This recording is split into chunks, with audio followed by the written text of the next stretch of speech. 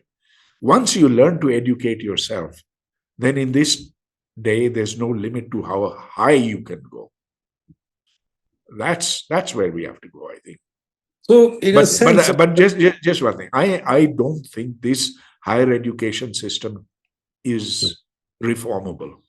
It cannot be reformed because it has become so stuck with people who realistically cannot be fired. And that means all the vice chancellors and the deans and the chairman and the senior faculty.